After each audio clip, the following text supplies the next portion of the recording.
Ananti Koti Vaishnava Vrind ki jai. Namacharya Srila Haridas Thakur ki jai. Prem se kaho Sri Krishna Chaitanya Prabhu Nityananda Sri Advaita Gadadhara Shivas Adi Gaura Bhakta Vrinda ki jai. Sri Sri Radha Krishna Gopa Gopinath Sham Kund Radha Kund Gidi Govardhan ki jai. Sri Vrindavan Dham ki jai. Sri Navadvip Sri Mayapur Dham ki jai. Sri Jagannath Puri Dham ki jai. Sri Mathura Dham ki jai. Sri Dwarka Dham ki jai. Ganga Mai ki jai. Yamuna Mai ki jai. Bhakti Devi ki jai. Tulasi Devi ki jai. Samaveda Bhakta Vrinda ki jai. Gaura Premanandi. All glories to the assembled devotees. All glories to the assembled devotees. All glories to the assembled devotees. All glories to Sri Guru and Sri Gauranga.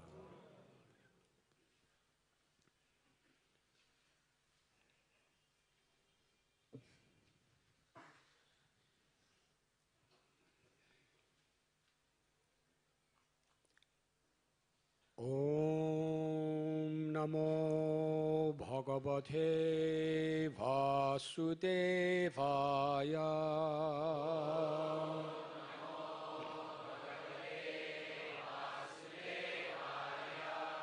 Om Namo Bhagavate Vasudevaya.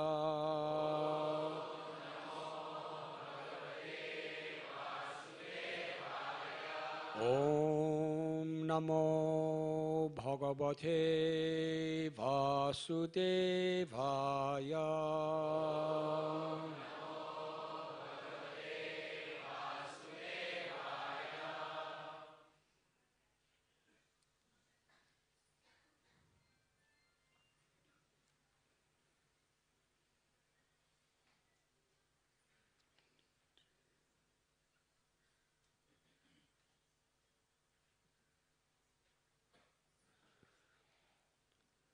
Navastavyam ihasmabhir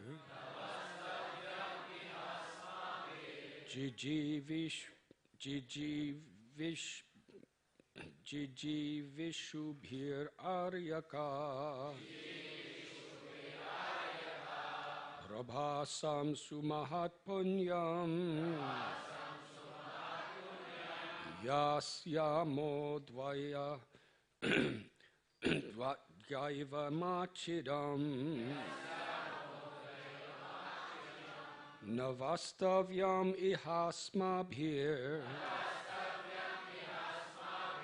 Jibibishubhir aryaka Prabhasam sumahatpunyam Yasyamodhyaiva Machidam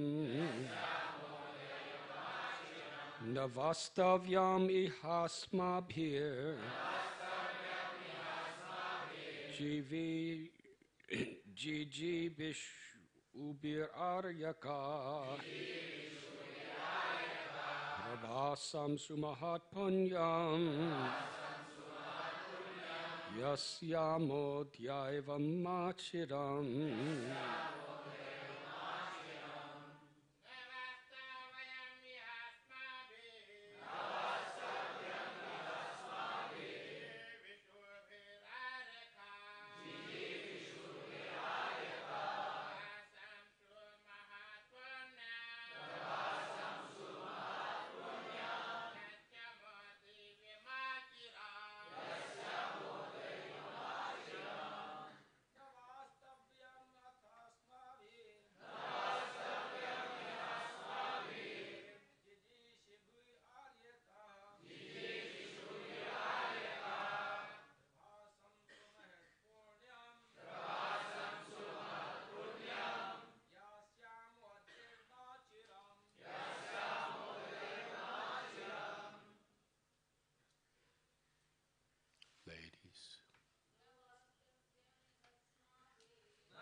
Navastavyam should not reside. Iha, here, asmabhi, we, Jiji Vishubhir,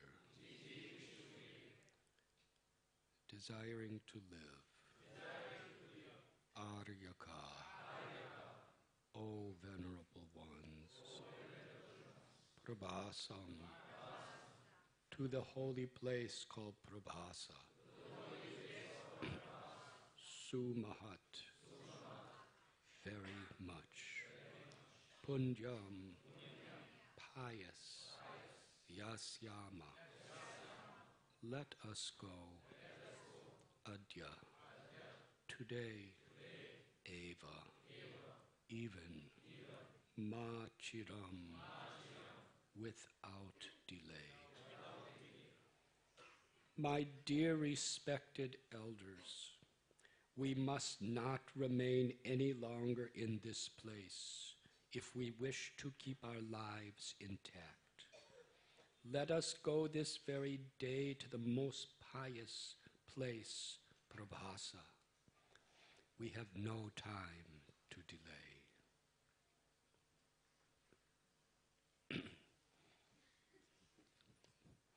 We are reading in continuation of yesterday, the second part of the purport.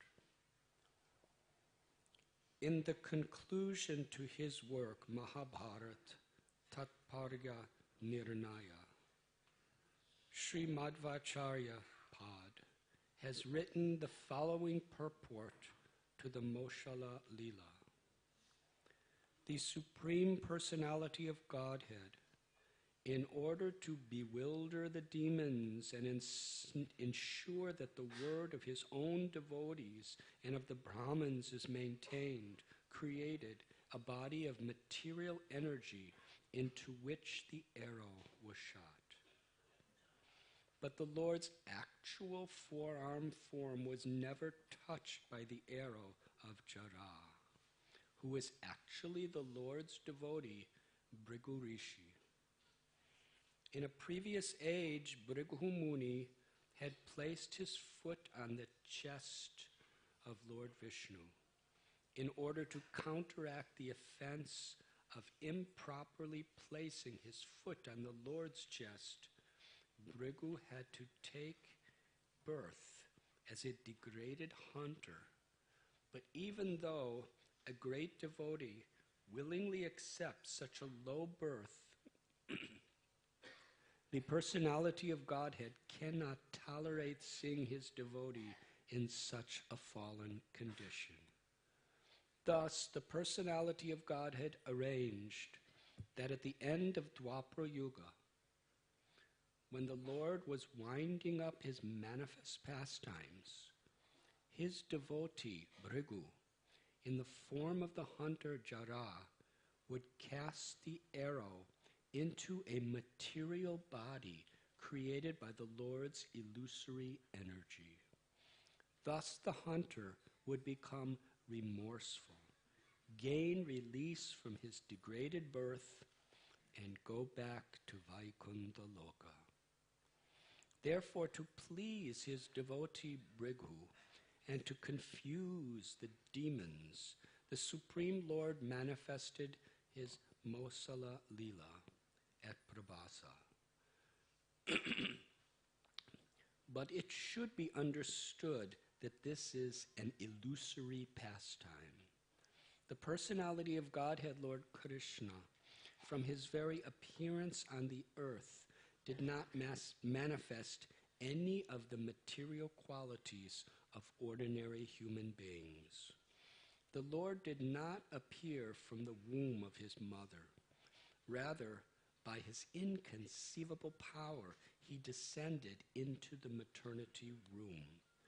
At the time of giving up this mortal world, he similarly manifested an illusory situation for the sake of bewildering the demons. To bewilder the non-devotees, the Lord created an illusory body out of his material energy, while simultaneously remaining personally in his own Satchitananda body. And thus he manifested the downfall of an illusory material form. This pretense effectively bewilders foolish demons. But Lord Sri Krishna's actual transcendental eternal body of bliss never experiences death.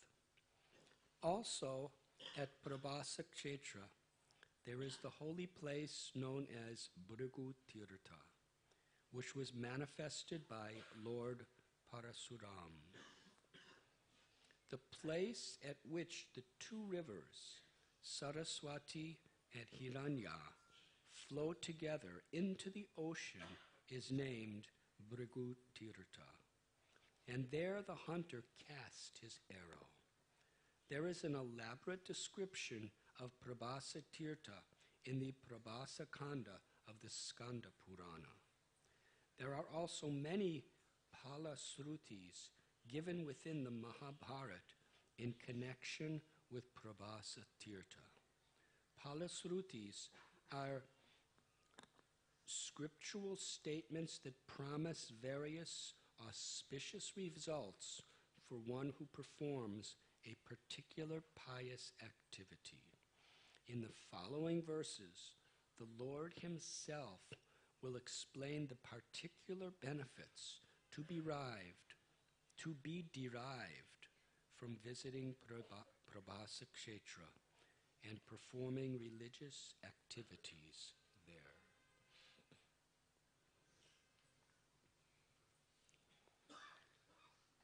Om Agyantimirandasya Jnananjana Chalakaya Chakshurun Milidam Yena Tasmai Sri Gurave Namaha Sri Chaitanya Manobhishtam Sthapitam Yena Bhutale Swayam Rupa Kadamayam Dadati Svapadantikam Vandeham Sri Guru Sri Jutha Padakamalam Sri Gurun Vaishnavanscha Sri Rupam Sagrajataham Sahagana Raghunathan Bitam Tam Sajivam Sadvaitam Savadutam Parijana Sahitam Krishna Chaitanya Devam Sri Radha Krishna Padan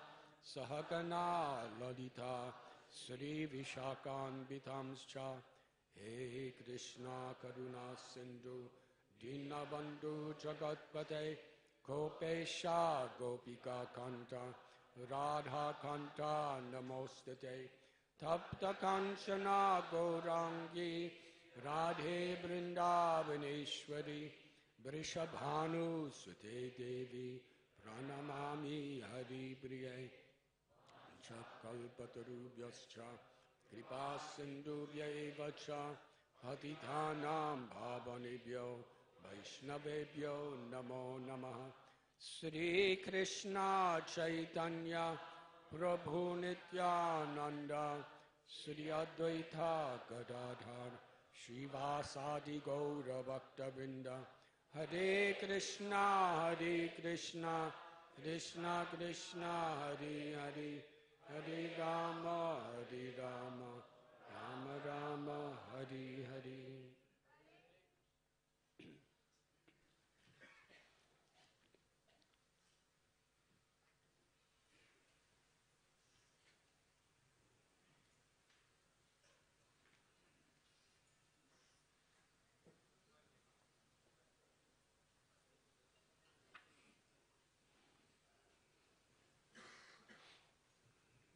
Today we are reading from the Srimad Bhagavatam, Canto 11, Chapter 6, entitled The Yadu Dynasty Retires to Prabhasa.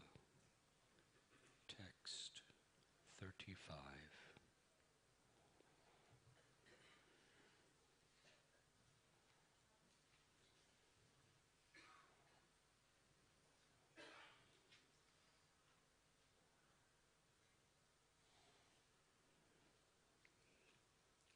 whatever Krishna does can be understood from limitless perspectives. Because Krishna is limitless. His words are limitless. His pastimes are limitless. How is it that Krishna can put the whole universe in his own mouth? And at that, just a very small child's mouth. Such a small child that he would playfully eat dirt just to disturb his mother.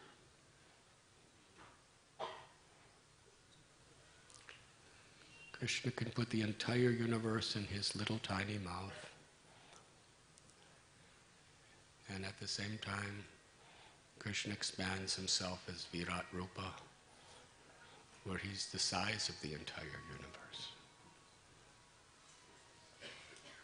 And simultaneously, Krishna as the Paramatma situates himself in the heart of every living being, even the little mosquitoes, and situates himself in and between every atom. And he's doing all these things at the same time.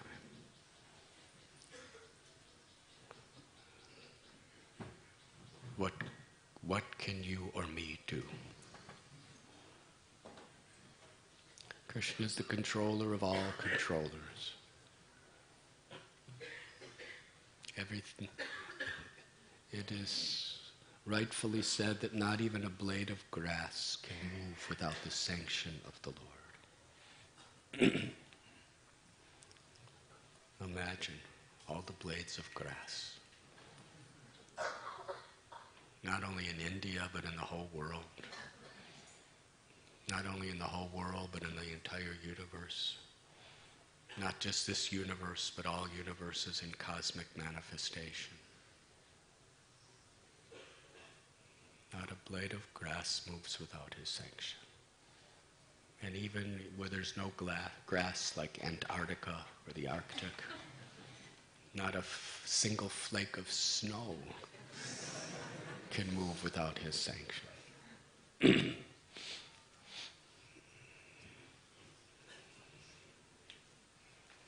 Everything is under Krishna's control. Sarvasya chaham edisha nivishto matasmitir jnanam apohanam cha vidaishcha sarveraham eva vedyo vedanta krit vedavadeva chaham. And Krishna remembers everything that's ever been done. He doesn't need a computer memory to access data. He's the one who gives power to all the computer memories. Without him, the power shuts down and the computer memory is useless. He's the cause of all causes. He remembers everything. He remembers the blade of grass that moved at the Mafatlal bungalow in Pune 25 years ago as Giriraj Swami stepped on it. That's Krishna. He remembers every thought of every living being forever.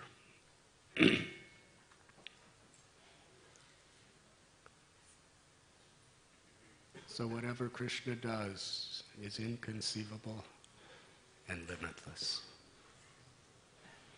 A devotee sees it from the perspective of how to love Krishna and serve Krishna. And people who are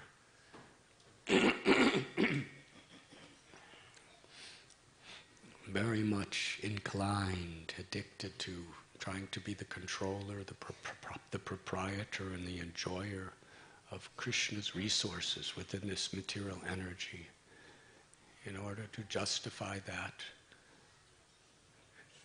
Krishna gives them a whole different conception.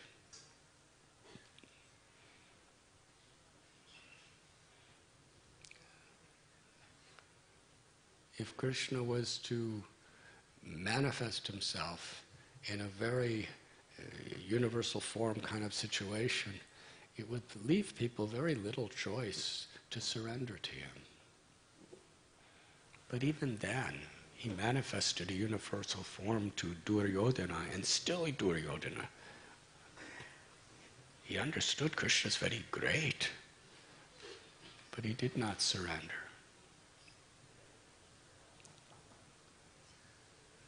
So in order for this material world to give us free will to either love Krishna or live independent of Krishna's will,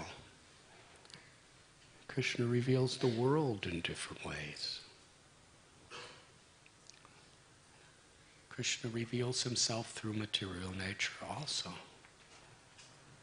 Rasoham apsukonteya prabhashmi sashishuyaya. In Bhagavad Gita, Krishna tells, I am the taste of water. I am that quenching power within liquid. And Srila Prabhupada explains, if a person drinking wine, even if that person thinks that Krishna's the taste of this, then in a very short amount of time he'll stop drinking wine. Because he understands Krishna's here and he doesn't want me to do this. But for another person, he doesn't think Krishna's the taste of wine. Because if you think Krishna's the taste of wine, then you understand Sarva Loka Maheshwaram, Bhokta Ramna, Jagatatpasam. Everything's meant for Krishna's pleasure. Therefore, not for me to exploit for my pleasure. So in order for people to have this quality of exploiting the resources of material nature, Krishna causes us to forget the simple truth that everything is Krishna's property. That Krishna is present within the heart of every being. Simultaneously, Krishna is revealing himself to his devotee, and he's not revealing himself from those whose ambition is to lord it over material nature. And for a devotee, even when Krishna does not reveal himself, Yugayatam nameshena chakshusha pravrushayatam sunyayatam jagat sarvam govinda virahena me. For a devotee, when Krishna does not reveal himself, a devotee deepens his or her love for Krishna in feelings of viraha bhav, or love in separation.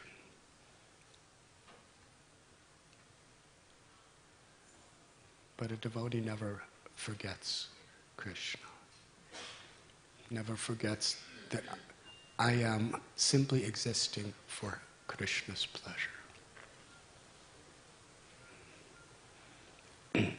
So, in this Leela that we are reading,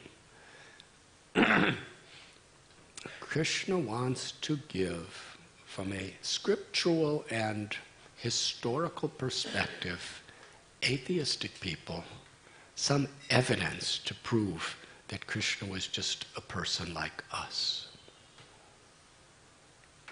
And then they could use this justification in so many ways. If Krishna is a person like us, who departs from this world, something like us, then that means we could also dance in the Ras Leela.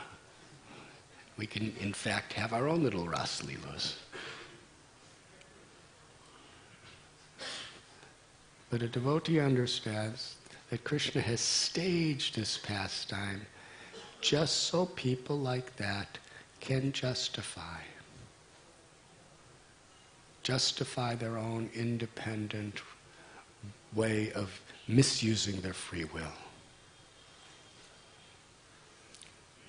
And it also gives devotees a very clear warning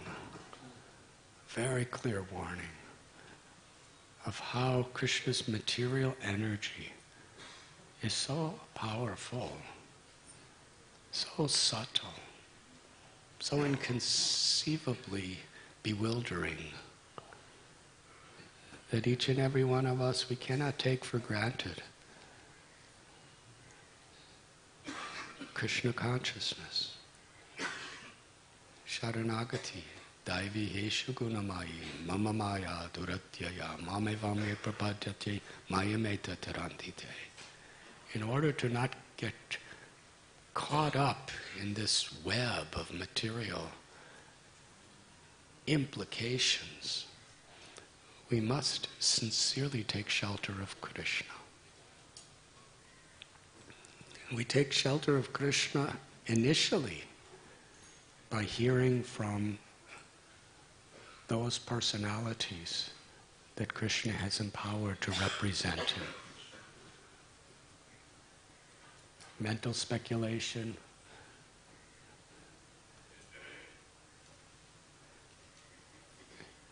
and usually mental speculation is even more bewildering when we have a very, very strong intellect.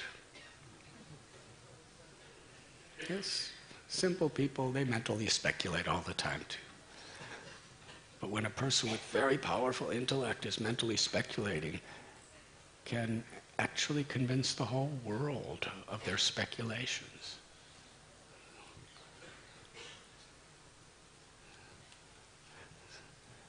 So how careful we must be. Therefore, in Bhagavad Gita, Krishna tells, Tadvidi pranipatena pariprashnena sevaya upadekshanti te jnanam jnaninas-tattva darshana.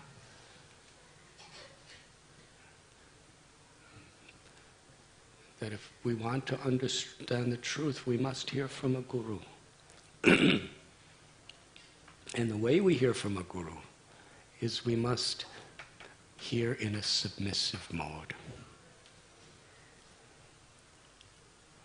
We must put ourselves in the shelter of such a personality and inquire submissively, with an eagerness to serve, with an eagerness to apply these teachings into our life.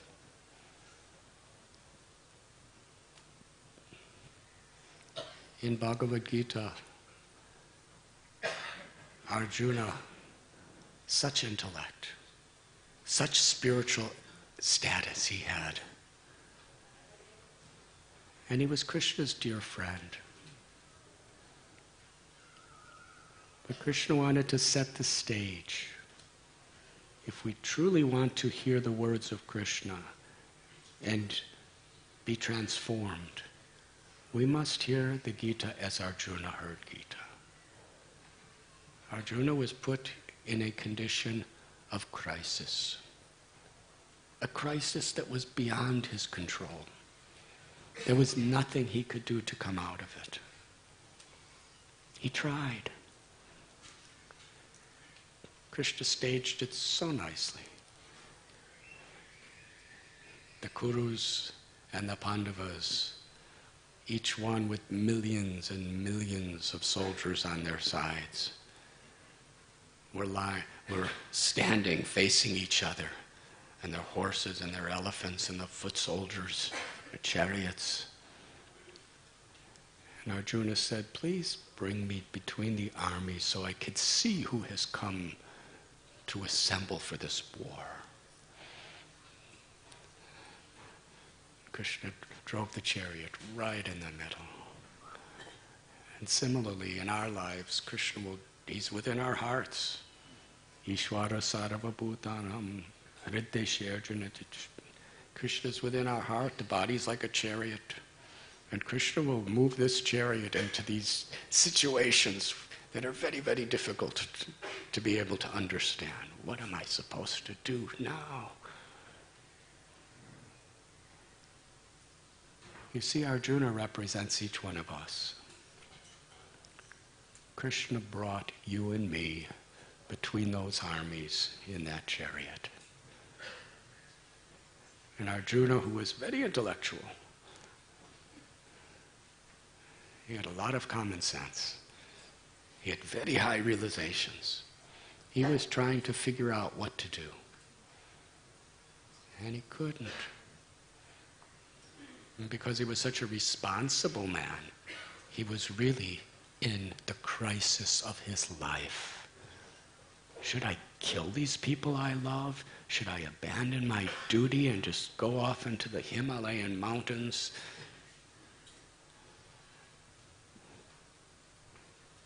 First he was ready to fight. Then he was convinced and ready to leave. He had so many sociological, philosophical, scriptural arguments to prove it. But then he realized he didn't know what to do. This confusion was beyond him. Karapanya doso pahata swabhava.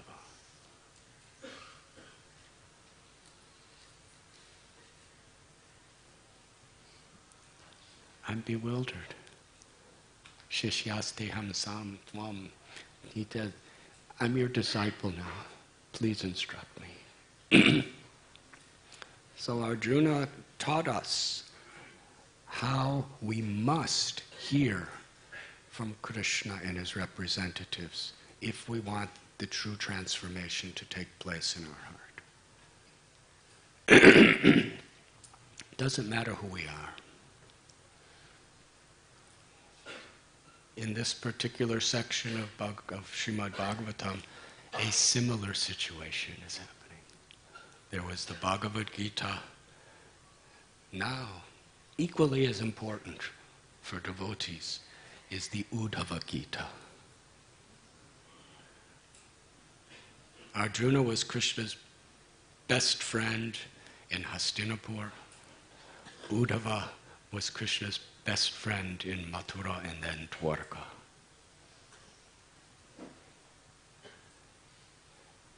And Uddhava is really being put in a more difficult situation than Arjuna. Arjuna didn't know what to do, but Krishna was still with him. Later on we find, after Krishna leaves this world, Arjuna was completely bewildered, bereft of any sense of direction because Krishna was gone. But then he remembered the teachings of Bhagavad Gita and he felt Krishna is still with me in Vani, in his words. So here, Uddhava, this story is setting the stage for the Uddhava Gita. It's going to begin in just a few pages. Krishna's telling the senior members, Uddhava wasn't there because he's Krishna's peer, Krishna's equal. But he heard from the senior members what Krishna told them. Krishna was telling the most respected members of the highest position of the Yadu dynasty that we have been cursed by Brahmins. And a curse of a Brahmin is impossible to undo. That's what Krishna's telling. What is impossible for Krishna? We discussed yesterday. Nothing is impossible for Krishna.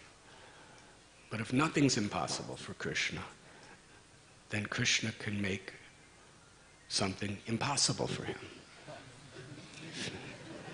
If Krishna cannot make something impossible for him, then there's something that's impossible for Krishna.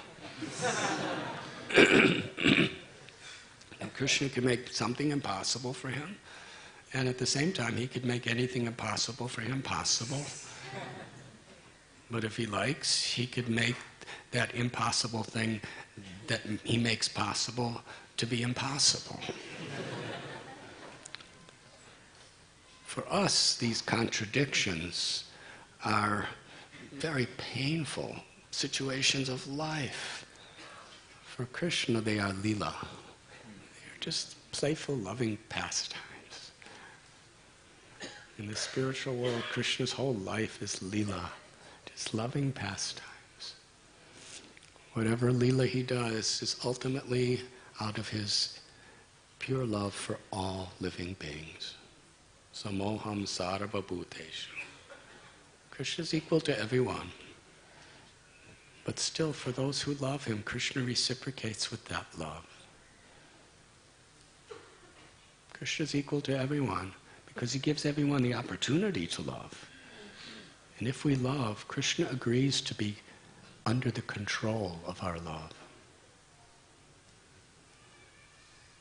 But if we don't agree to love, then we are under control of Krishna's material illusory energy, which is activated by time, which is causing the annihilation of everything and everyone. Under the function of the three gunas, goodness, passion, and ignorance, which puts us in limitless varieties of situations.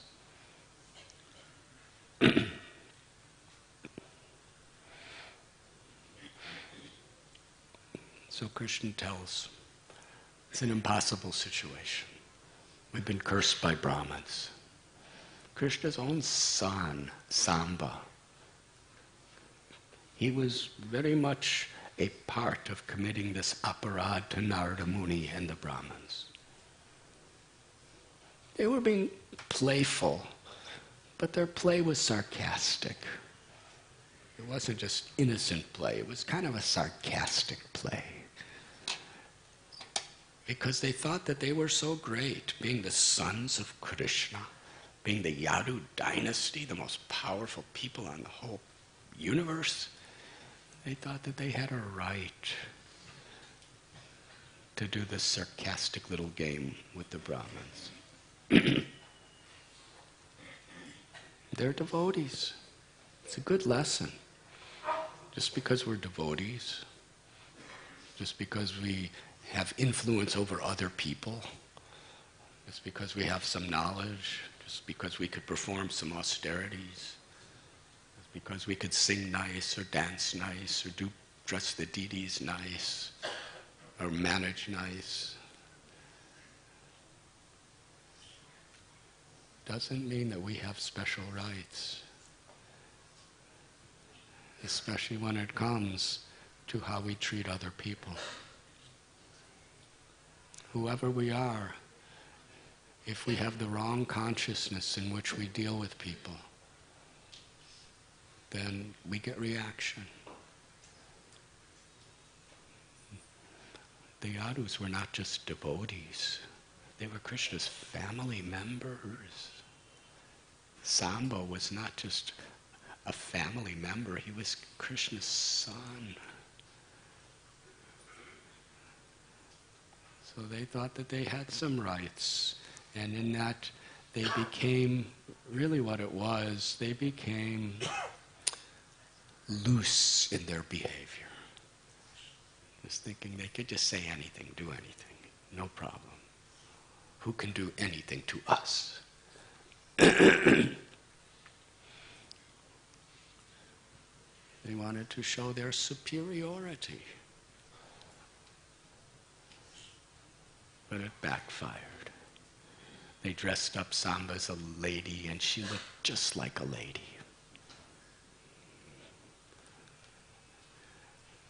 And she looked pregnant. Will this be a boy or a girl? They asked the sages. You know everything.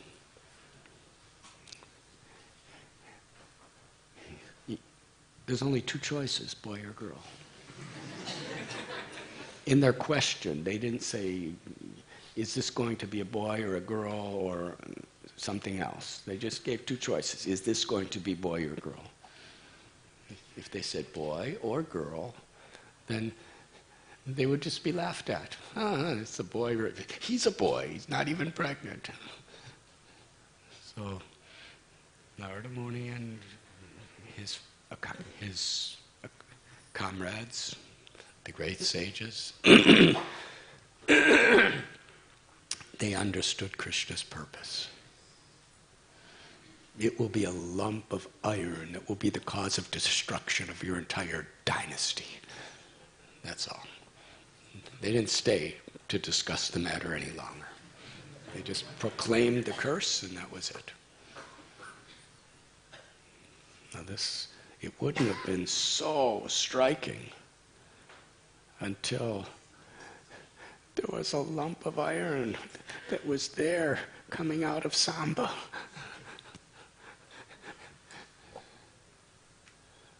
So Krishna's telling, this is what happened. We should go to Prabhasa Kshetra, because that's where so many sinful and offensive activities have been atoned for. We should go there immediately. We can't waste any time.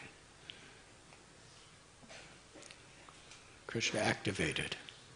And now the entire Yadu dynasty is arranging to go on boats to the mainland and then arrange chariots to greet them there, to bring them to Prabhasa Kshetra.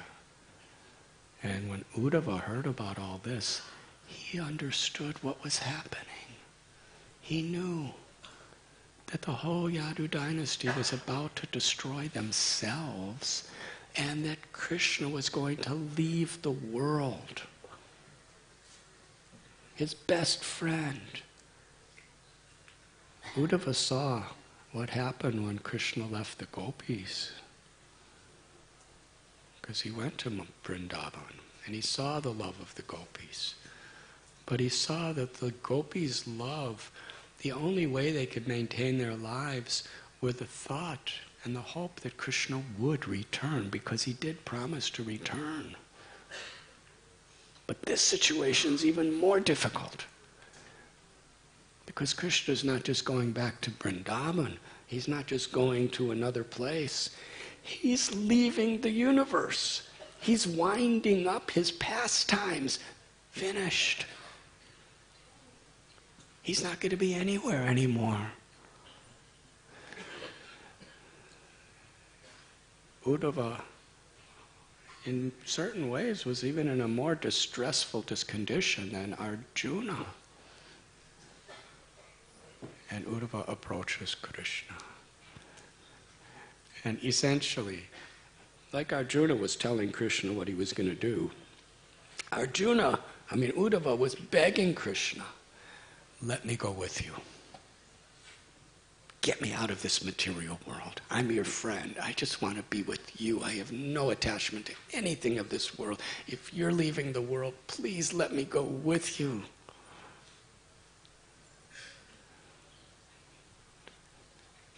And like Arjuna, who gave so many arguments, but Krishna had another plan. Krishna had another plan for Uddhava also. Arjuna said, I don't want to fight. Krishna said, you fight. Uddhava said, let me go with you. Let me go back to Godhead, or wherever you go, with you. I don't want to stay here. And Krishna said, you stay here. Very difficult. Surrendering to Krishna is not an easy thing.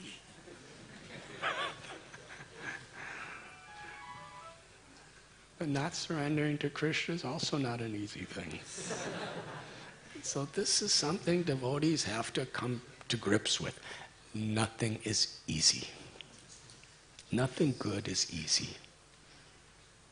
If you think by not being a devotee your life will be easy, you're in great illusion. Because life is really hard struggle for existence in this world. It's not easy. And if you think by becoming a devotee life will be easy, the only way you could think that way is if you just joined our movement yesterday.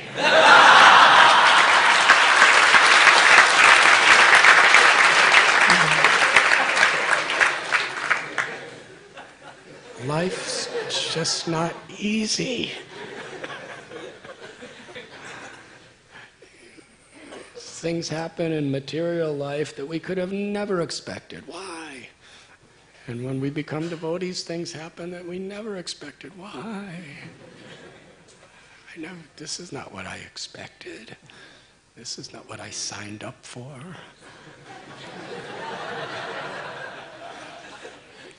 But if everything was according to what you signed up for, there would be no real surrender in your heart. What does it mean, Krishna, I'm yours? Maro birako bijo icha toha nityada saprati tua adhikar. My Lord, if you want to protect me, you can protect me. If you want to kill me, then you could kill me. I'm your servant unconditionally. Yes, how can I please you? That's sharanagati, that is surrender. So this very difficult situation is really opening Uddhava's heart to have a very, very deep, profound talk with Krishna. And by the grace of Shukadev Goswami, Vyasadev, by the grace of all of our previous acharyas, especially His Divine Grace, Srila Prabhupada, we have direct personal access to hear directly from Krishna, speaking to us through Uddhava. The most confidential truths.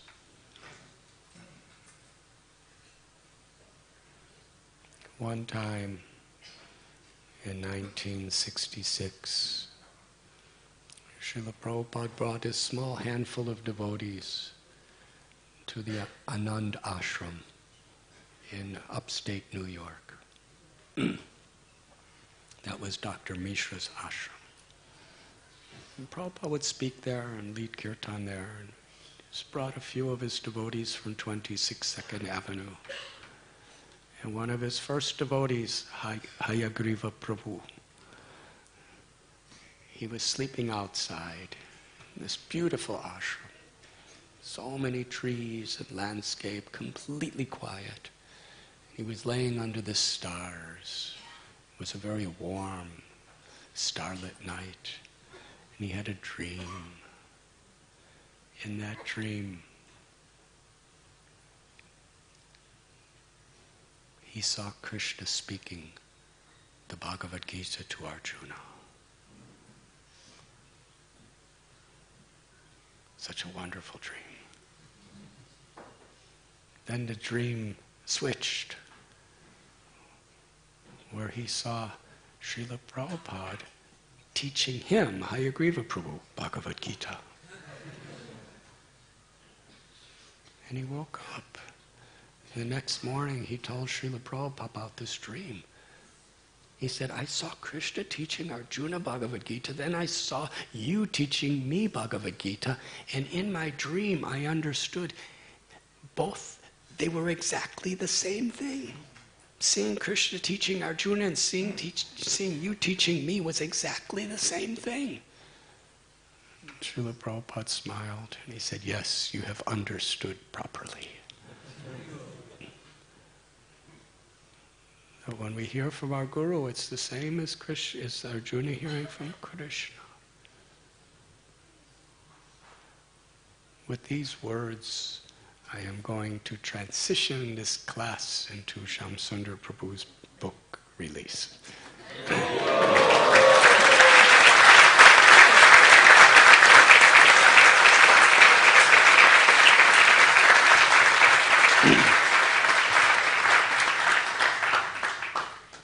Krishna revealed so many beautiful truths to all of us through Arjuna, his dear associate.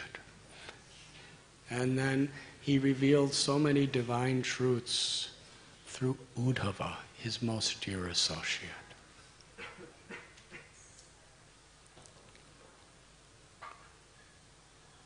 Srila Prabhupada, when he performed his pastimes in this world, there was only a very small inner circle of people that were directly with him.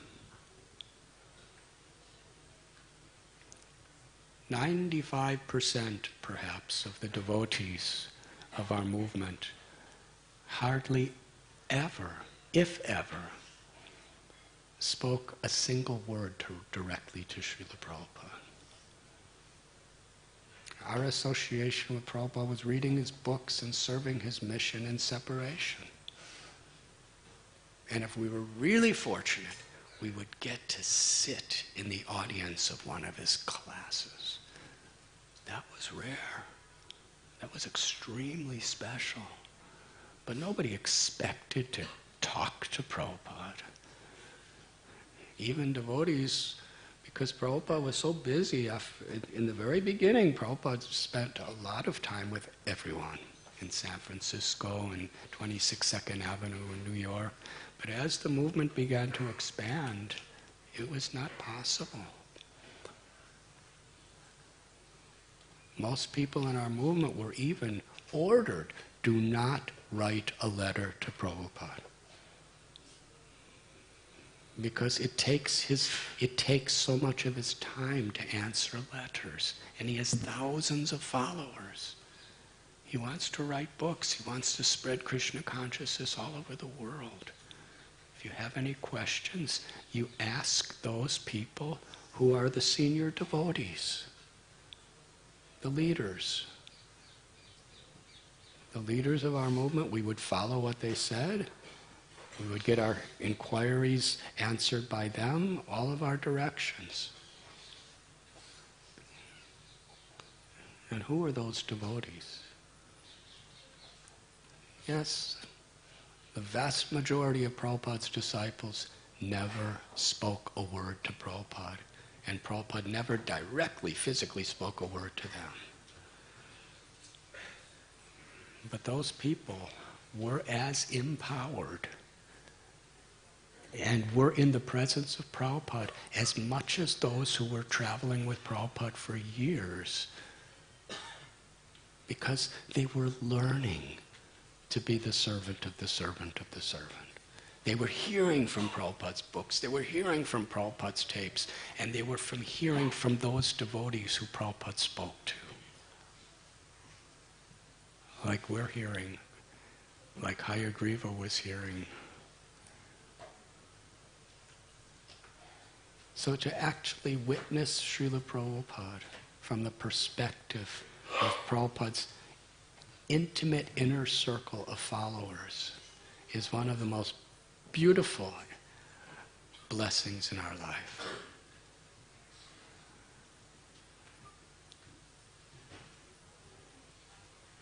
And Shamsundar Prabhu was on the highest level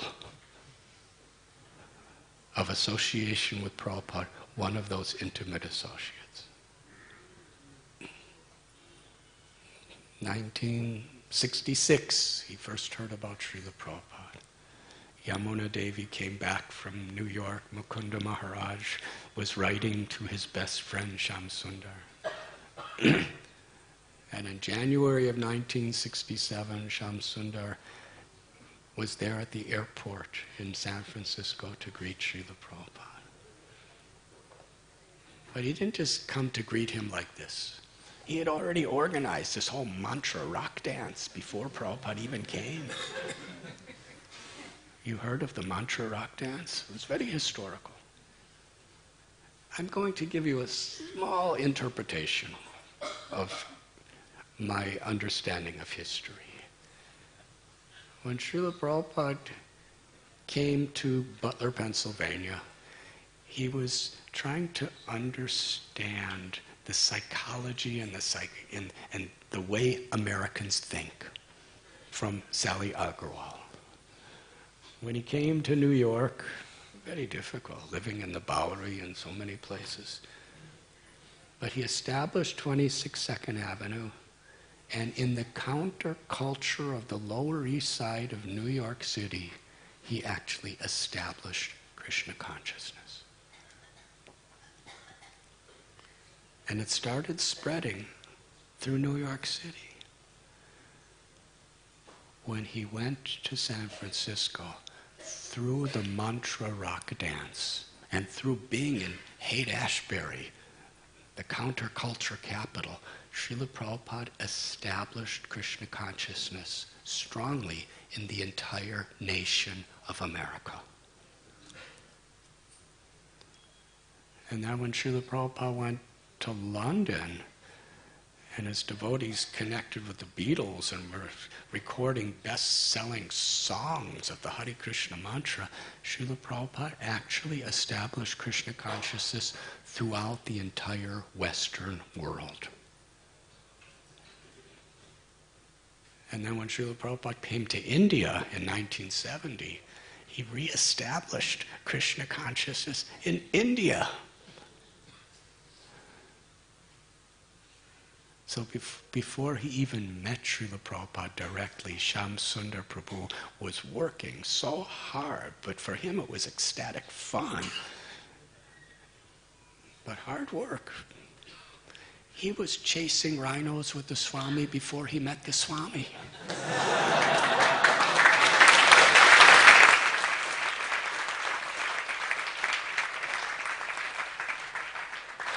He had the most famous rock and roll bands in America all ready to play a concert free to raise funds for Srila Prabhupada and set the stage for thousands of people to come to hear Srila Prabhupada directly speak. And Srila Prabhupada saw that in him. Such an enthusiasm, such an adventure, such faith, such inspiration.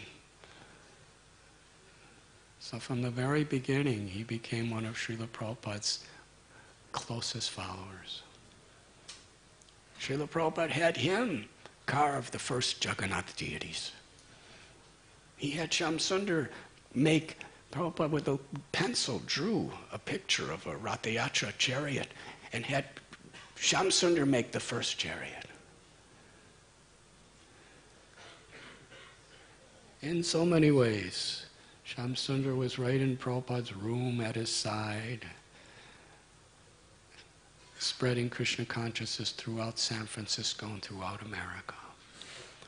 Then Srila Prabhupada sent Shyam Sundar Prabhu, Malati Devi, Saraswati Devi, Yamuna Devi, Janaki Devi, Mukunda Maharaj, and Gurudas Prabhu, all to London. And he was right there, having letter exchanges with Prabhupada practically every few days, getting direct instructions and directions. And then Prabhupada came to London. Before Prabhupada even came to London, he was chasing these rhinos. Rhino means rhinoceros. The Beatles were the most famous people on the planet at that time. He was living with them. He was eating with them, having kirtan with them, making records with them that became top-selling records, going on television shows because their Radha Krishna band was so famous. That's when Prabhupada came. And Prabhupada was so pleased, living with John Lennon, with Prabhupada.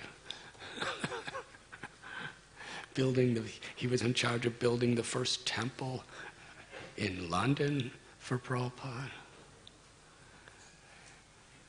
And then when Prabhupada wanted to come to India, he called for Shyam Sundar Prabhu, who was one of the main organizers for the Cross Maidan festival here in Mumbai, which was the single strongest thing to really shake the whole country of India to understand the Hare Krishna movement. What is this? It was that festival. Srila Prabhupada chose Shyam Sundar to go to Russia with. Srila Prabhupada chose Shyam Sundar to be his own personal private secretary, traveling everywhere in the world with him, helping him in every situation. So all those experiences, which we will never know, of being with Prabhupada, now we have the opportunity to be there with him.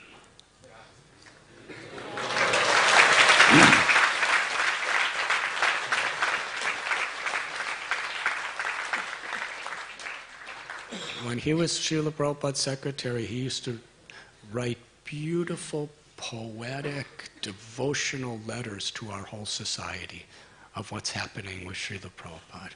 And all over the world, there wasn't that many temples in those days. Everybody was waiting for Shyam Sundar's letters to come. But somehow or other, they were just simple little letters. There was no emails or anything. I don't think anybody ever kept them because they just expected they'd be coming. Just a piece of paper. And I remember even in those days hearing Shyam Sundar and Hayagriva were the best writers in all of ISKCON. But Shyam Sundar Prabhu, he was keeping the whole movement up to date with the inner circle of what Prabhupada was doing.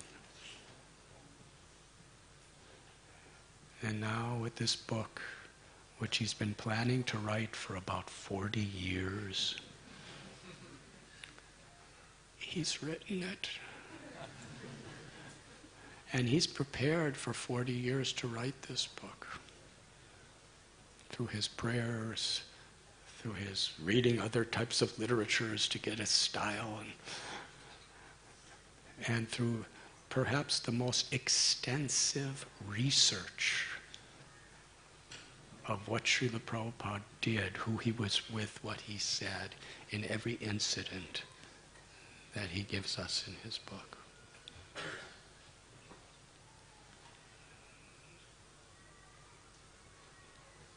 Now, especially the first volume, which is about San Francisco and London, some of the devotees in India may think this is really wild. But it is as it is. It was really wild. He doesn't sanitize things. He just tells it like it was, according to his vision. And then in the next volume, his coming to India with Srila Prabhupada. Just a handful of devotees. And in the third volume, his traveling around the world with Srila Prabhupada. So probably 80% of the devotees here were not here last night. Just, for your presentation. Probably 85%. Just, for your presentation. Probably 85%. How many were here? How many were at the Ratha Yatra last night for the lecture? How many were not?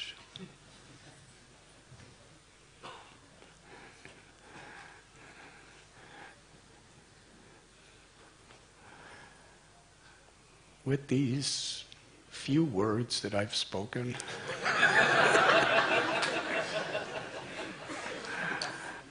I want to request everyone to buy this book because it's worth millions and millions of times more than whatever you can give for it. And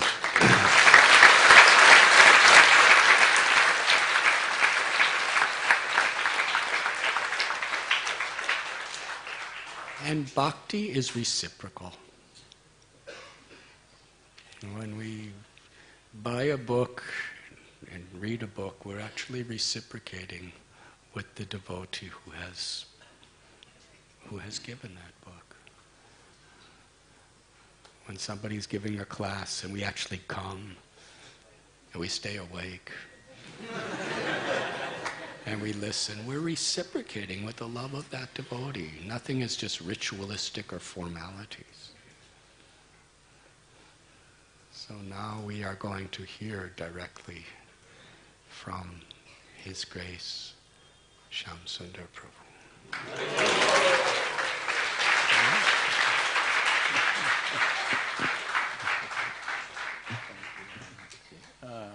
Thank you.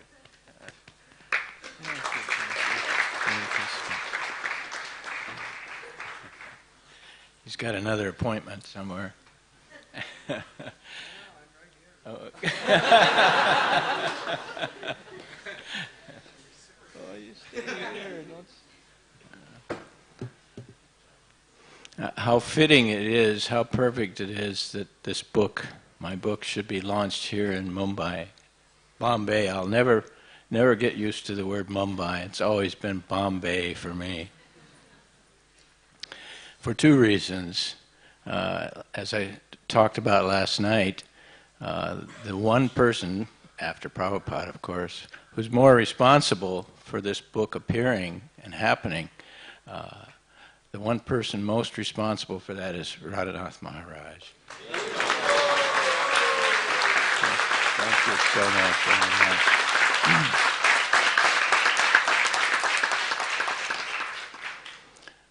The second reason it's so fitting that this book should be launched in Mumbai is because I came here in October of 1970 with Srila Prabhupada and 19 other Westerners to reintroduce Krishna consciousness into India. We were Prabhupada's instruments, 20 of us. And there was kind of a competition. We came to Bombay first, and I loved this city. I knew that the Swami would be sending people out all over India to take charge in other places, but I wanted to stay here. He would ask me, Hare Krishna, he would ask me, well, where would you like to go? And I would say, over and over, let me stay in Bombay, please. So from October 1970 until June of 71, I was in charge here in Bombay. So this has always been the pearl in my oyster. So we're gathered here all together in this early January 2018. And it's nearly 51 years exactly since the day in San Francisco when Malati and I met, first laid our eyes upon Bhaktivedanta Swami's incredibly beautiful form, January 17th, 1967. And how wonderful it is to have survived this long to see the unfolding of Srila Prabhupada's dreams. I have no real qualification to speak to you about high philosophy or anything really.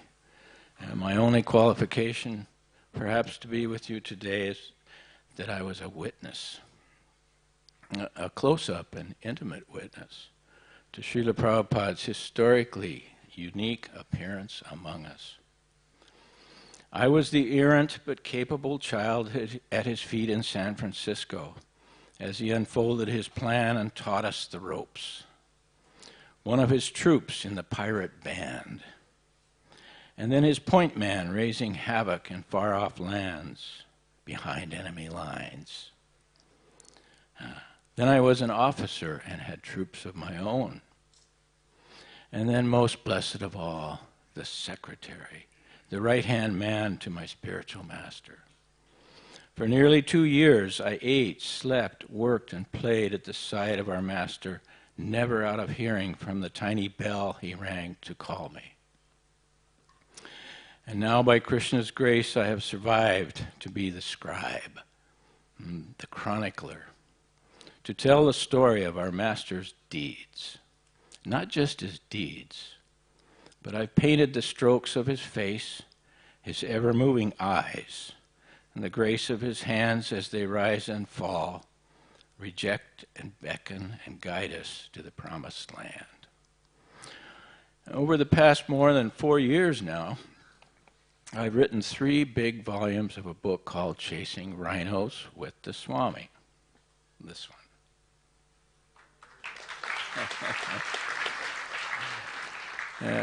To recall, to remember, and go deep, deep inside and to relive and describe as best I can the 7 years at Srila Prabhupada's feet. You have to remember, go back in your minds, that at that time, 50 years ago in the United States and America, India was a faraway place. No one had ever been to India. Srila Prabhupada was the first Indian person I ever met. India was a mysterious place of yogis and dancing and color and wealth that was only read about in books. But little bits of the philosophy from India began trickling into the Western world in those days, and we could see right away, boy, these people may have the answers to life's questions. So this was the scene.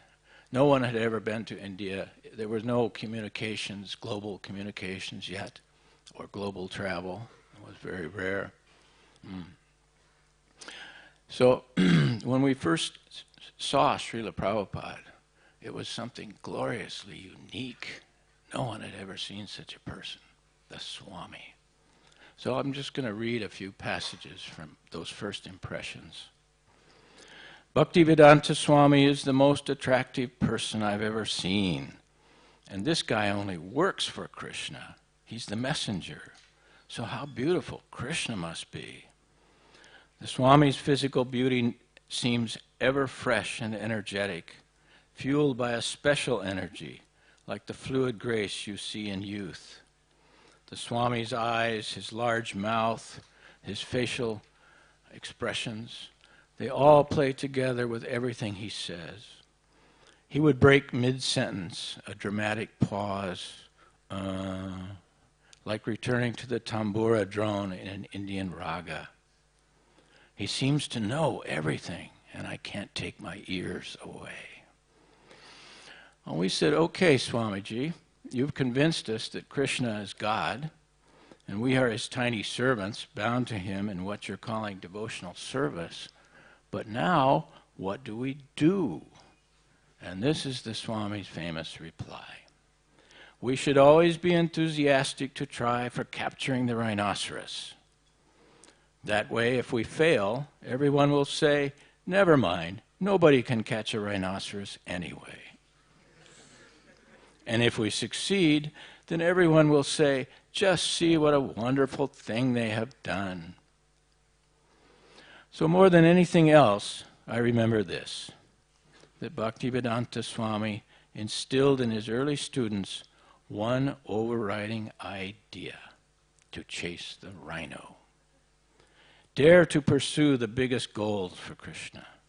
And this was the spirit and the subject and the object of all of our activities. Chasing the rhino became the hue and cry of the first generation of the Swami's star-struck disciples. He said two things. You become yourself Krishna conscious, and you spread Krishna consciousness. That's all. Moreover, you become Krishna conscious by spreading Krishna consciousness. Now this is the secret. You get two for the price of one. Chase the rhino for Krishna, become Krishna conscious. Very simple. So in those early days, we had no models, no history, no maps, no books of instructions, no well-marked trails. We had only the Swami, his words, his personal example. How he had chased the rhino to America as an old man with no money, friends, and no plan, really, under Krishna's protection. We saw his photos standing with Indian heads of state. We saw copies of his letters to presidents and popes. He never minced words. Each day he said to us, "What I am telling you will save humankind. You must help me change the world."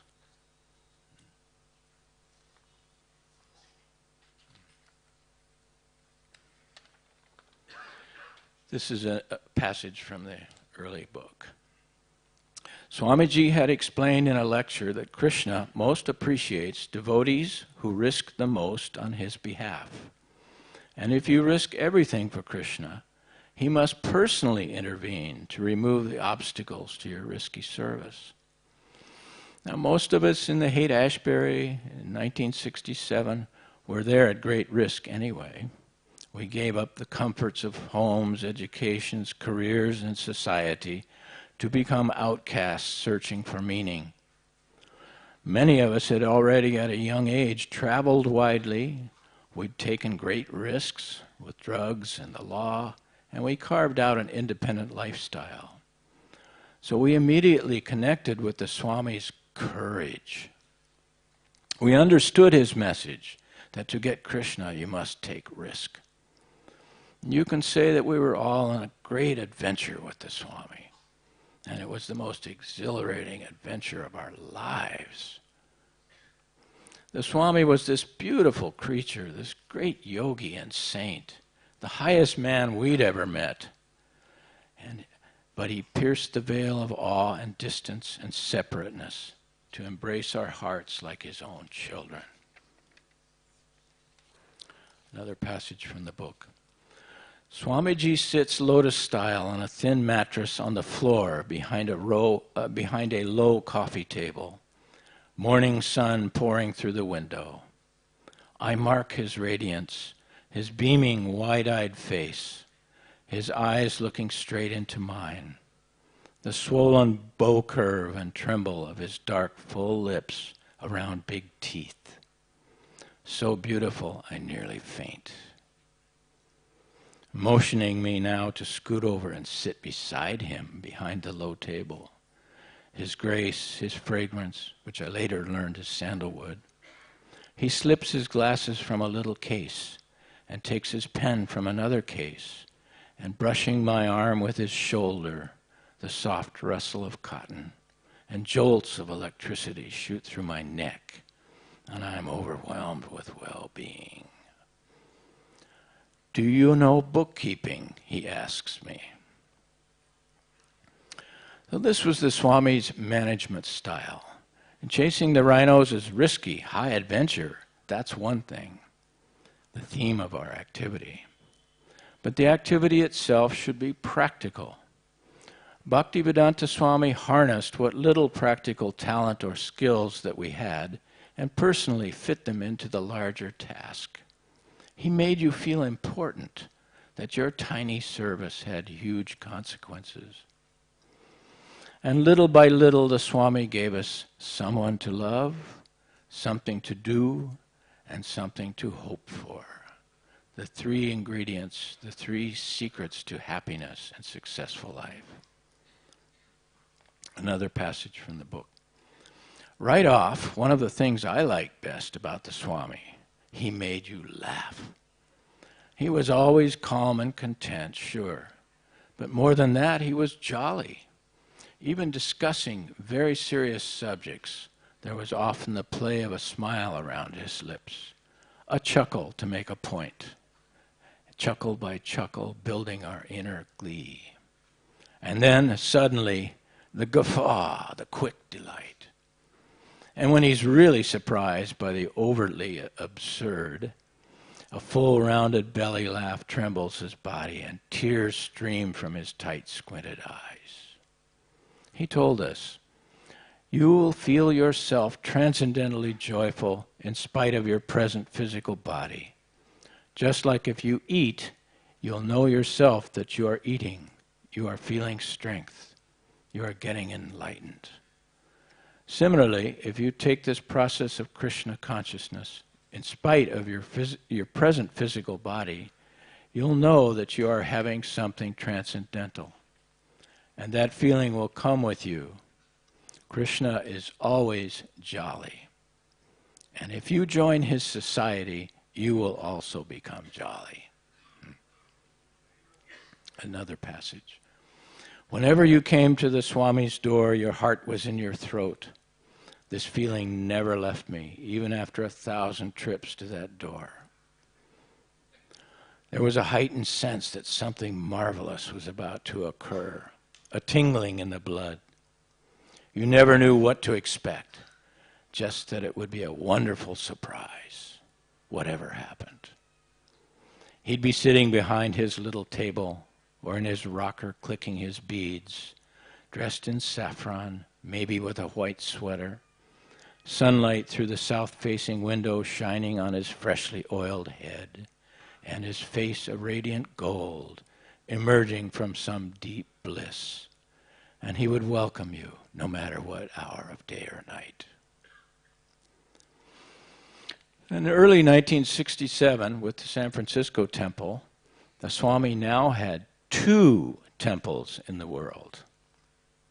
By 1970, just 3 years later, there were nearly 50 temples of Krishna consciousness around the globe.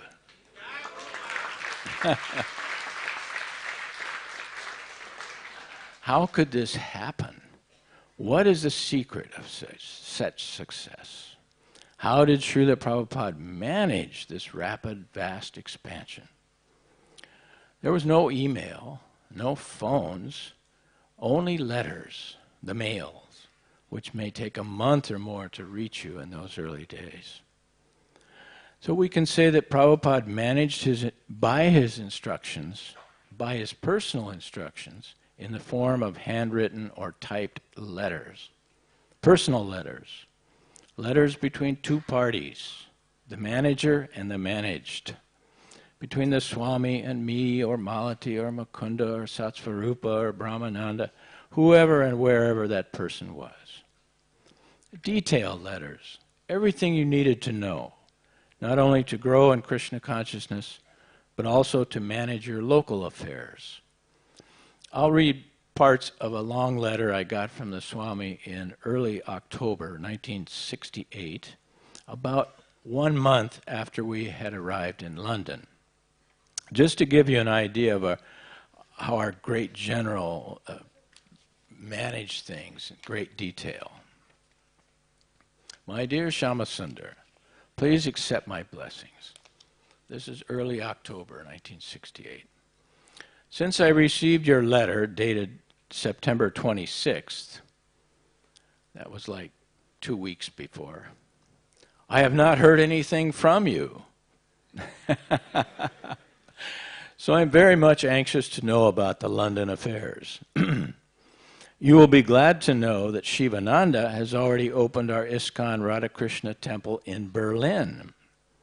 The copy of the letter which I am sending just now to him is also enclosed herewith. Please find. I do not know why there is so much difficulty in finding out a house to rent. In other words, Prabhupada instilled the spirit of transcendental competition between the God brothers and God sisters. Well, so-and-so is doing this. Why aren't you? Spurring us on to greater efforts. This was Prabhupada's management style. Regarding the money, $1,655, dispatched from Canada, I am very glad to learn that you have traced out the money and it is now safely lodged in your external sterling account. In my last letter, I asked you to deposit the money in my account in London, expecting that I may be called to visit London, but I can guess that immediately there is no such prospect of my going to London. Therefore, I am asking you to transfer the money to New York for being deposited in my account number 042160131 with the First National City Bank, Grand Street Branch, Grand Street at Bowery, New York, 13, New York. I immediately require about $10,000 for paying bills of Dai Nippon in Tokyo and Macmillan in New York. So a good example of Prabhupada's practical money management. He knew where, he had about 20 bank accounts, and he knew where every penny was in every account. He kept all the little checkbooks and account books in his little white purse. No one ever knew how much money Prabhupada had, but he knew right to the penny.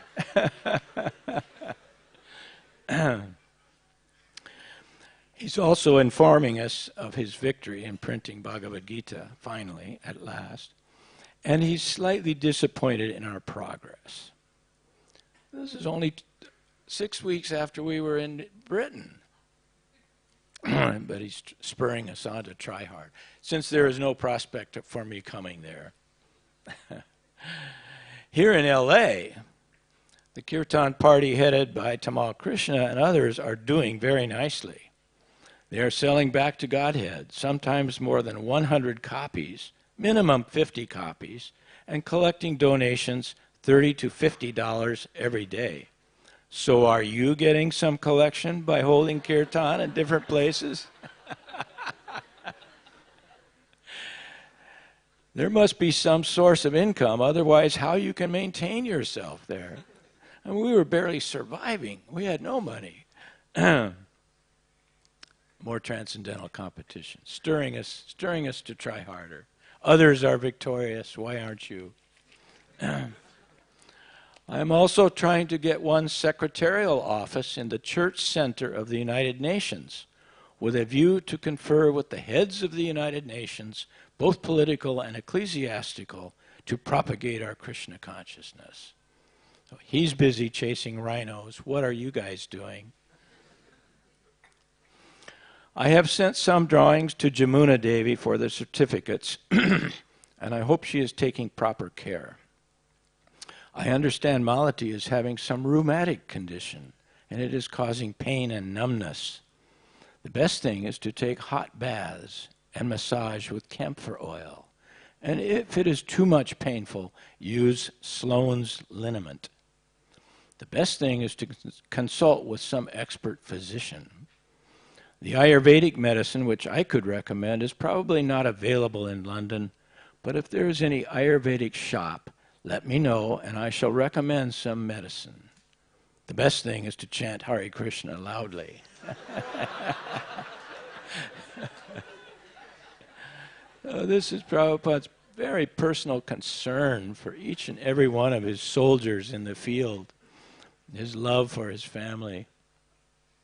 And as always, he ends with, please let me know replies for all the points raised herein, and offer my blessings to Mukunda, Janaki, Malati, Jamuna, and Gurudas, hoping you are all well, your ever well-wisher, A.C. Bhaktivedanta Swami.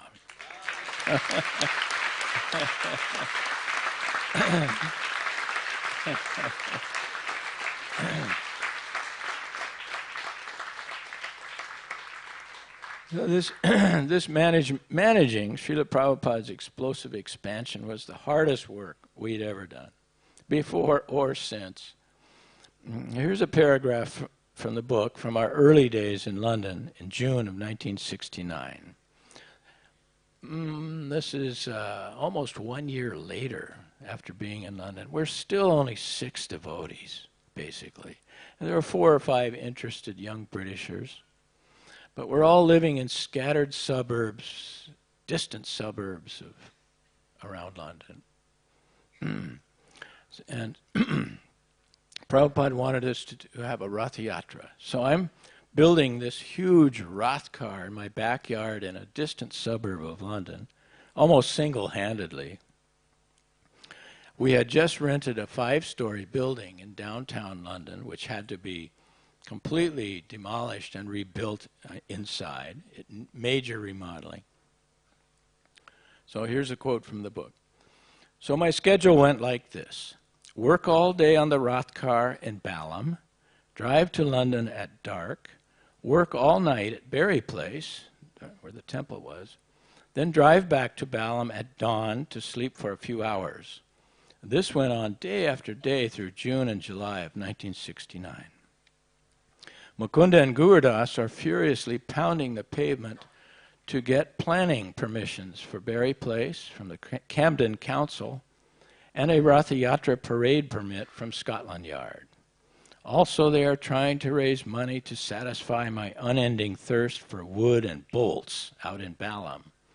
Hey Mukunda, I need 100 more 6-inch carriage bolts with nuts and 200 1-inch washers. What's more, we needed money to pay the Berry Place rent, plus the rent on our individual apartments. And we have to maintain our Sankirtan program on the streets and distribute back to Godheads. Where did we get the energy? We got it from Krishna, that's for sure. And knowing that Prabhupada would be coming soon. I appreciated like never before the magic of Krishna's energy, realizing how Krishna must endow the Swami with his relentless energy. Swamiji had told us that Krishna gives his devotees the transcendental power to perform inhuman feats in their desire for devotional service. Okay then, Krishna, here's the deal. I want to please my spiritual master, and there's so much work to do. So you may help me or not help me, But without your help, I will surely fail, and Srila Prabhupada will not be happy. I just, this last month, came through London for the first time in several years.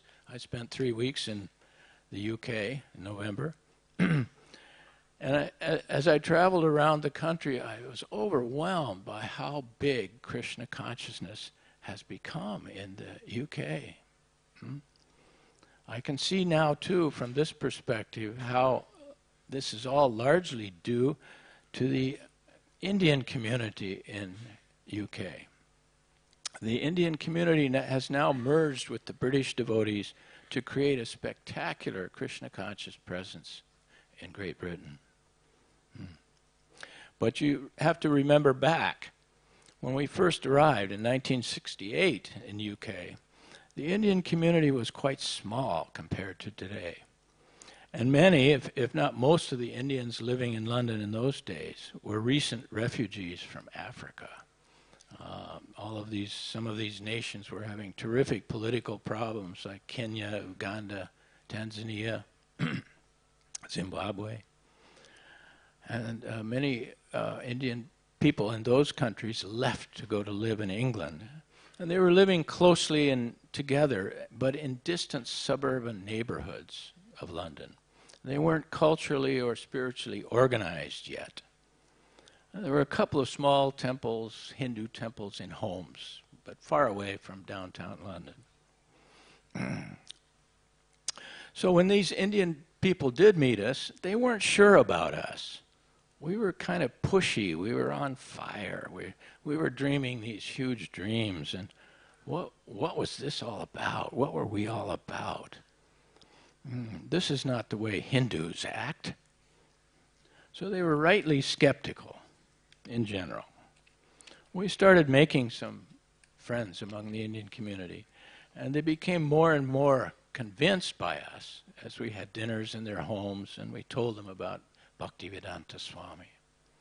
But for the most part, we struggled on without much assistance from the Indian community. Now, yesterday we celebrated this Rath Yatra festival at Shivaji Park, and who knows, maybe it was the 1000th ISKCON Rath Yatra since that first Rath Yatra in San Francisco, which you can read about in the book.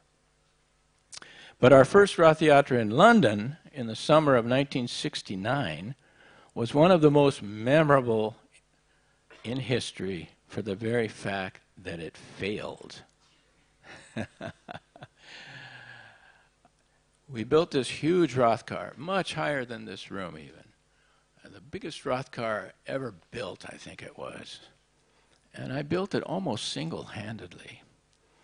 We had some boys coming to help after school and so on, but for the most part, I built this thing myself. And we had no money, so I had to take shortcuts like use only one bolt where there should be 2 bolts. And we were 15 miles from down where the parade was supposed to be at Hyde Park. So on the morning of Rath Yatra, we somehow pushed and pulled with my car this huge Rath car 15 miles through the back streets of London overnight. It took us all night long. And we pulled up to the start at Marble Arch in Hyde Park. And this was going to be the first Rath Yatra in history. And all the Indian community came. We advertised it widely. George Harrison himself announced it on the radio. Thousands of people came. The first time that so many Indian and British people were meeting for one festival. And as we took off down the street, the Rath car went about 100 yards, and the right front wheel collapsed. The whole cart went over on its side. I was so exhausted, I just said, "Can you guys deal with this? I have to go sleep." They had to dismantle. It caused the largest traffic jam in London history.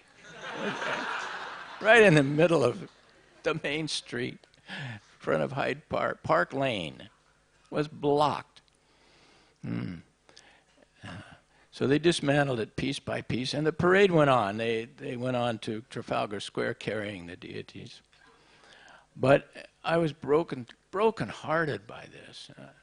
So I got a letter. I was totally devastated after all that work.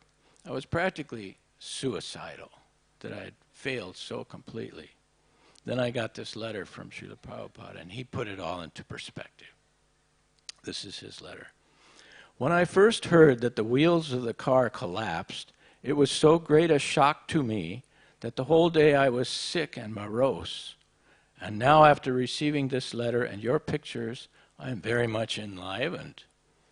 The car was on the road, and the photo was taken with a multitude of people. That is your success. And as a result of this collapse, you have got now the sympathy of the Indian community.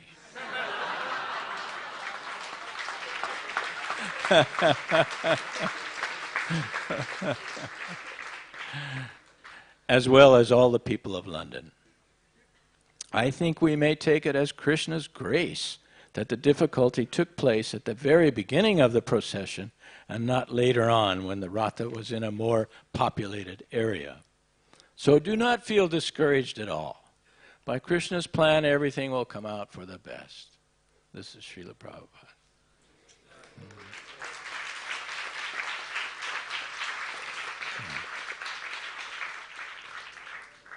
So after the collapse of Lord Jagannath's car, Srila Prabhupada was right.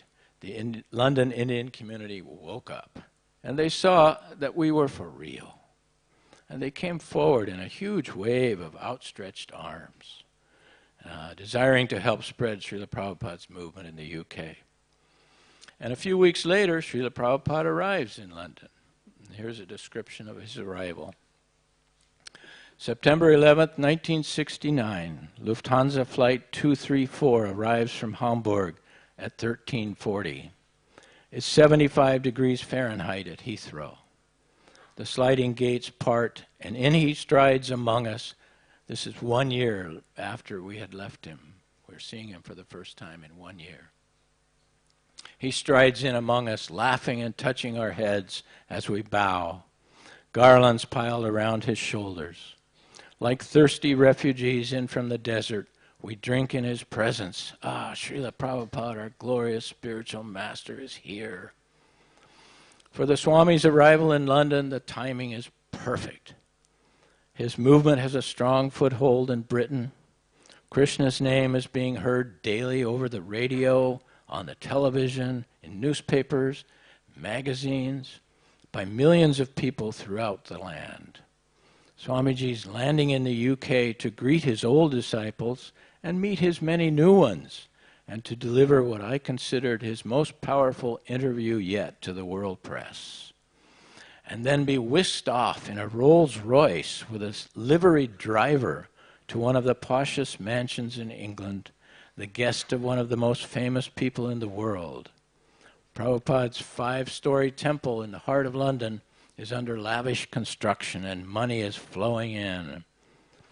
8 months ago, the Swami had written us, "You have mentioned a very encouraging invitation that my visit there will be the biggest event in London since the time of the Roman invasion."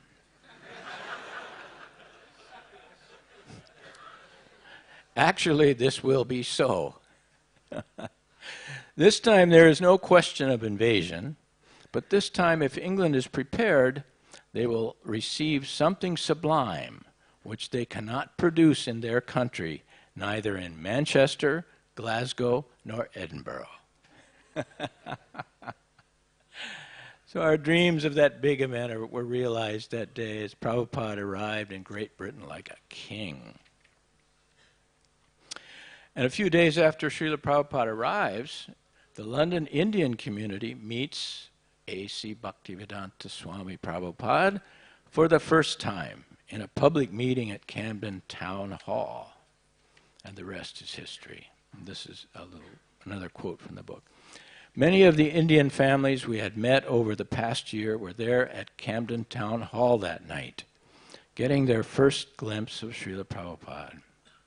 As usual, he knocked them out.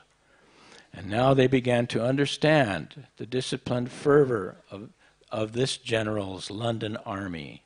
He was the real thing. We sincerely loved these people from India, but found that many Hindus had fixed ideas about their religion and considered Krishna to be just one God among many. Now, after hearing Prabhupada and seeing him so regal, so self-assured, so authentic and powerful, we sensed an awakening among them that they should take his movement seriously and maybe change their own beliefs. So along with the adventures and the fun and the laughter, the utter jolliness of working for Srila Prabhupada in this way, we got to experience and see firsthand the magic of Krishna consciousness, Krishna's magic. We saw $100 bills falling from the sky on Ashbury Street in San Francisco.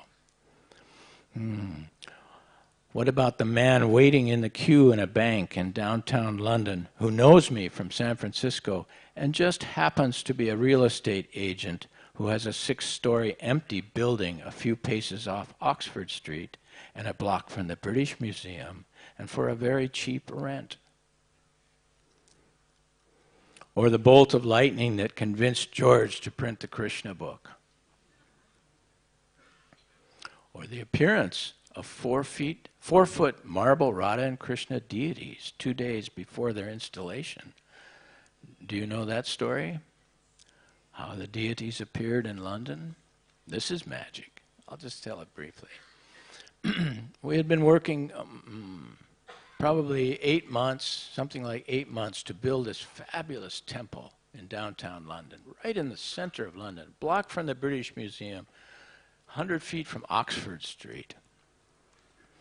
We worked so hard to build this thing. Every square inch of the interior, 4 walls and the ceiling were covered with wood, minutely carved and fitted wood. It was a huge endeavor. Beautiful place, but it took a lot of work. We built the temple for Krishna, Radha and Krishna to appear, and then Prabhupada came in August, late August, 1969, and the temple wasn't ready. There were no deities, so he just stayed, and each day we worked and worked and worked. Finally, he told us about November. He said, "Look, I can't stay here forever while you guys build this temple. I'm leaving on December 15th, and that's final." This was like 2 or 3 weeks before we had to have the temple finished, and there had to be deities on the temple. Now, the last thing you build in the temple is the altar. So I was building the altar and the background behind all the deities. I wasn't that concerned about deities. I mean, that's someone else's problem to find the deities. But the altar was so magnificent. George spent thousands of pounds to buy us this wonderful marble, very expensive and elaborate altar, and the time was ticking down. End of November, beginning of December, 2 weeks away. Prabhupada's leaving, and we have no deities to put on this altar. What are we going to do? We have to have some deity. Radha and Krishna, he wants this to be a Radha Krishna. We're called the Radha Krishna Temple.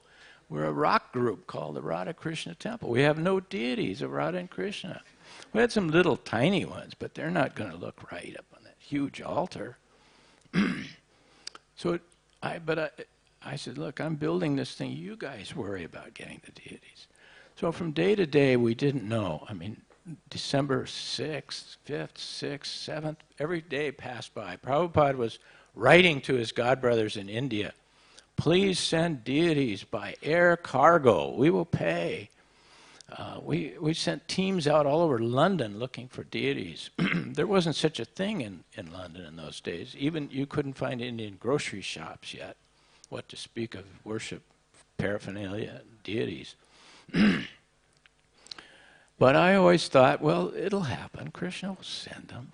Not worried about that. I just got to finish this altar.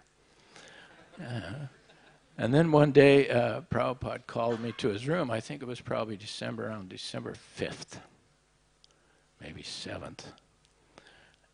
he said, look, we have just got a phone call from a gentleman in East London. He's the secretary of a small temple there called East London Hindu Center. And he has requested me to come out there and look at these. They have just received deities from Jaipur, large marble deities. And one of the little finger on Radharani's left finger is broken. And they want me to look at the deities to see if it's okay. They want to get my blessing. So I said, okay, well, let's go. So we got the van. We had a van. And Mukunda and Tamal Krishna, Jamuna, one other boy, and Prabhupada. We drove out there. And we walked into their small home. And there was barely room for us in the parlor in front. And they began talking away in Hindi. We didn't have any clue what was going on, but Prabhupada was Mr. Charm. He was charming and delightful, asking them about their families. We could tell that. And after some time, the man said, Mr. Goyal was his name, he told someone to go in the back room, and they brought out this big wooden box and opened it. There was Krishna, big, beautiful white marble Krishna. And then they brought Radharani out. And Prabhupada looked at the little broken finger, like that a little bit. And then they started talking some more, blah, blah, blah, blah. And then Prabhupada looked at Tamal Krishna and he said, just lift Krishna, see how heavy he is.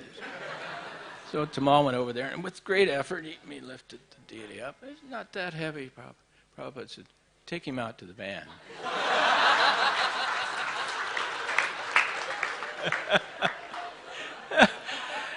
And before these guys could even react, he said, Shamsudar, you and Mukunda take Radharani out. So we took them out to the van, and I turned around, and Prabhupada was walking out the door. He got in the van, and we started driving away.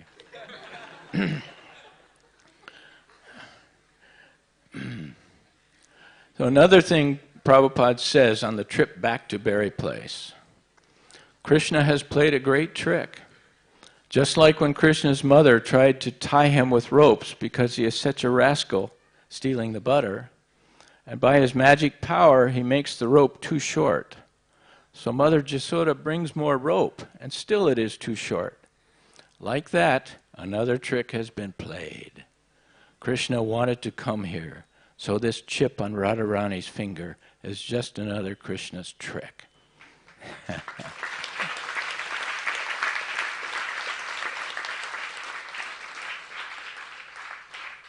And we have captured Radha and Krishna. Srila Prabhupada, you're always doing the impossible.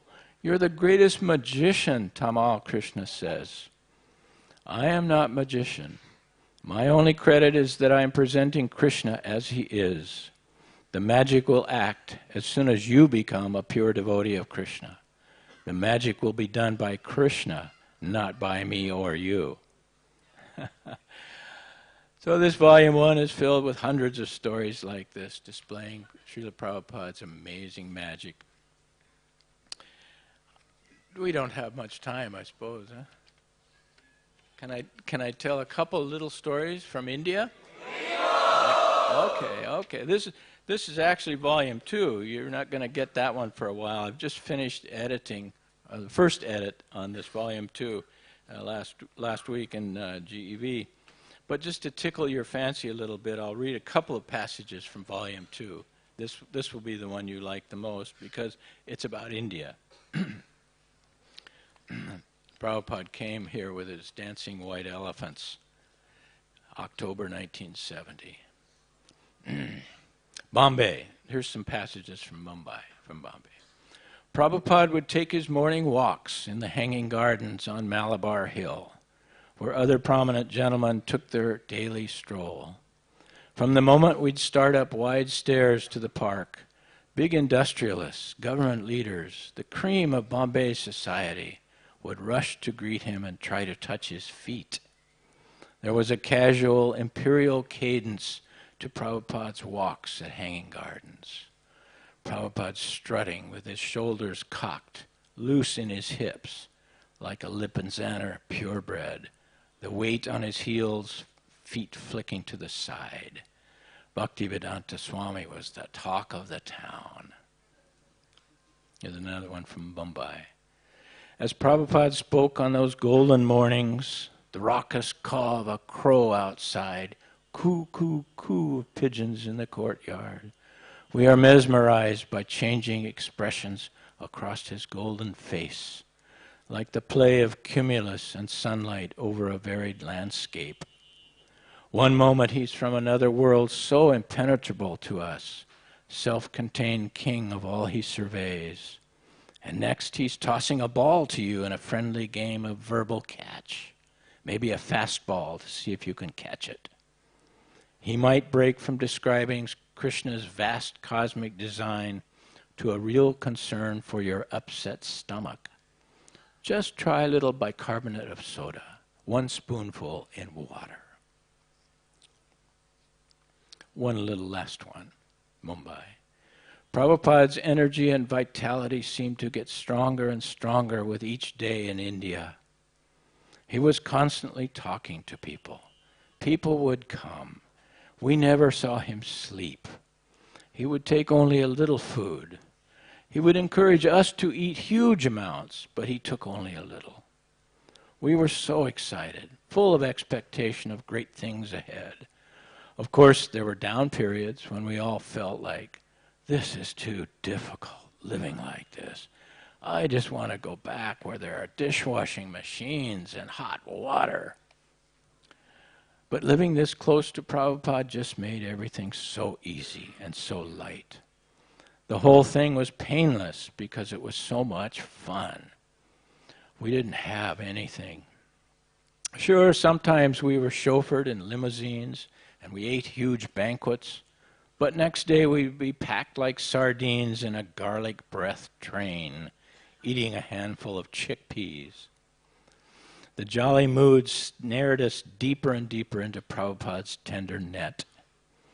We could also see the joy that he himself experienced while sporting in this world. We would go to some meeting, and he would be very grave and stern, maybe chastising his own countrymen for allowing Krishna consciousness to fade in the world. And then we'd return to our quarters and sit down there with Prabhupada.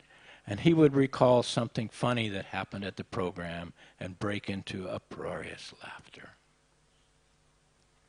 So anyway, I've taken you through a little tour, through about 1,500 pages. Just a few highlights. This huge basket of jewels called Chasing Rhinos with the Swami. And I guess if there's one paragraph in everything I've written that sort of sums up the whole thing, it's this. His little bell tinkling even in sleep has become my wake-up call to happiness, transcending all other previous meanings of happiness. I cannot see enough of Prabhupada.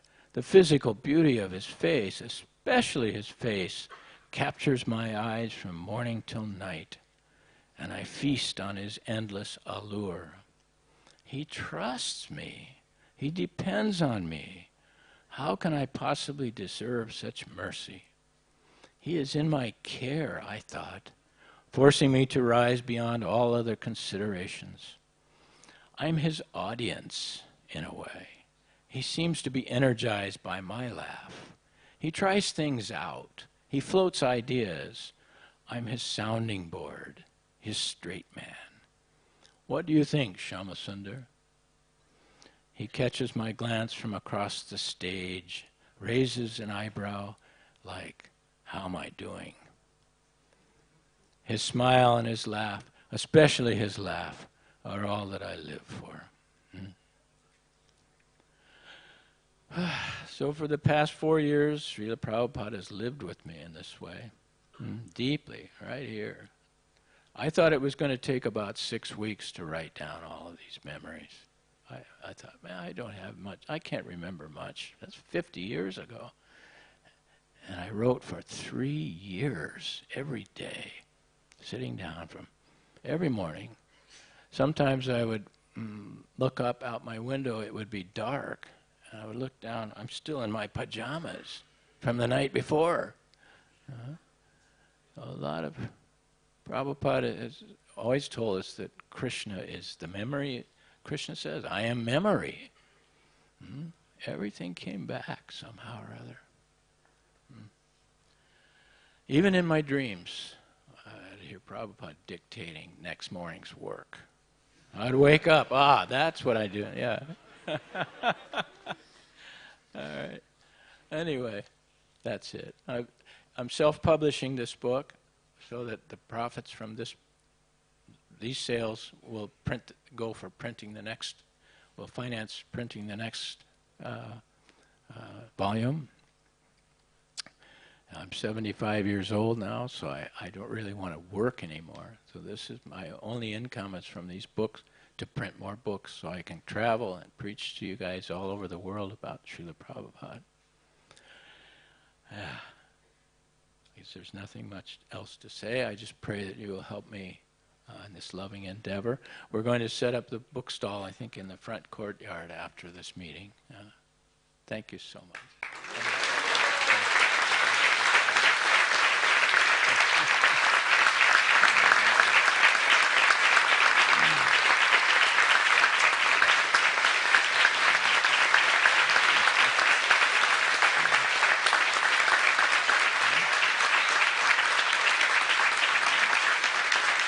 Thank you so much.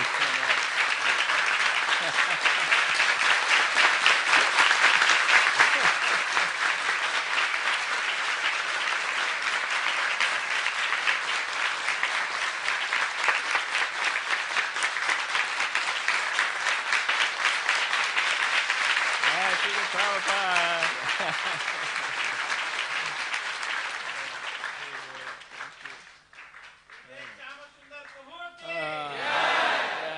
Thank you so much. Thank you guys so much. It's all for you.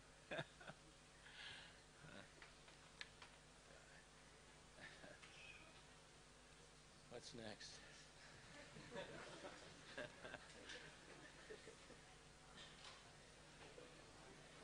Any announcements?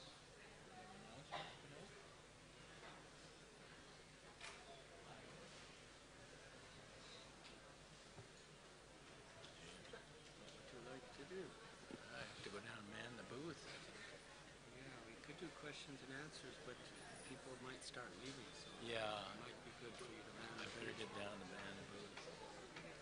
All in the merchandising.